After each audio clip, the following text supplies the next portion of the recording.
भगवान परशुराम ने क्यों किया अपनी माता का वध?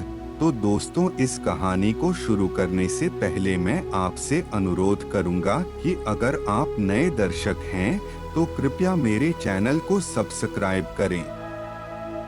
भगवान परशुराम विष्णु के छठे अवतार हैं।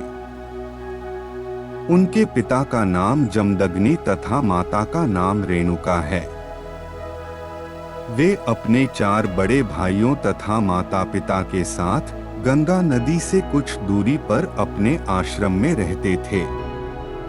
भगवान परशुराम के 4 बड़े भाइयों के नाम हैं रुकुमवान, सुषेणु, वसु और विश्वावसु।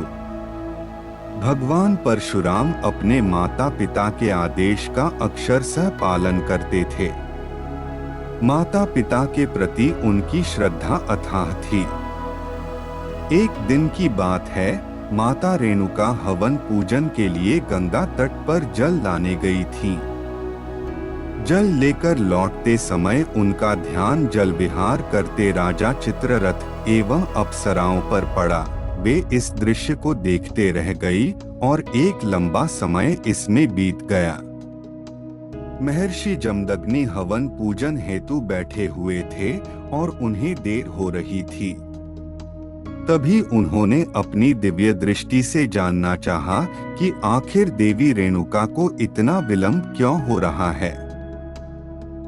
यह सब जानते ही वह अति क्रोधित हो उठे। जब तक देवी रेणुका आश्रम पहुंची तब तक पूजन हवन में विलंब हो चुका था और महर्षि जमदग्नि आग बबूला थे। क्रोध में उन्होंने अपनी पत्नी को मर्यादा विरोधी आचरण करने हेतु दंड दिया। महर्षि जमदग्नि एवं माता रेणुका के सभी पुत्र वहां उपस्थित थे। उन्होंने एक एक कर अपने पुत्रों को अपनी माता का वध करने का आदेश दे दिया। अपने पिता की अवहेलना कर उनके 4 पुत्रों ने माता का वध करने से मना कर दिया। पिता की आज्ञा विमुख होने के कारण महर्षि जमदग्नि में अपने 4 पुत्रों को विचार शून्य होने का श्राप दे दिया। यह सब भगवान परशुराम देख रहे थे।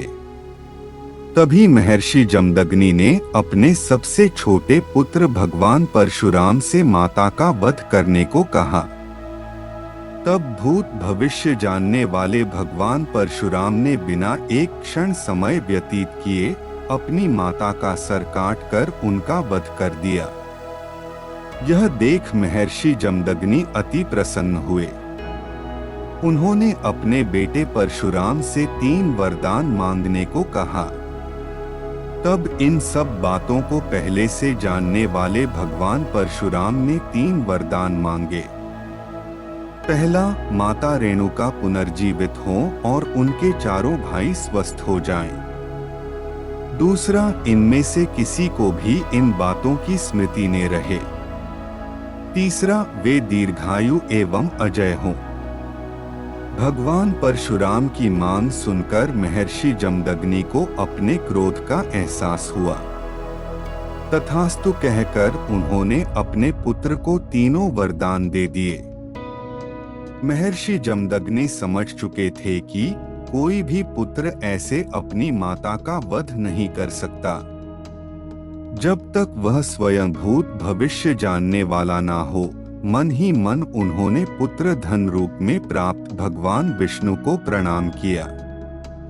तो मेरे प्यारे दोस्तों, अगर आपको यह कहानी पसंद आई है तो कृपया मेरे चैनल को सब्सक्राइब करें और लाइक बटन दबाएं और इस वीडियो को अपने सभी दोस्तों के साथ साझा करें। धन्यवाद।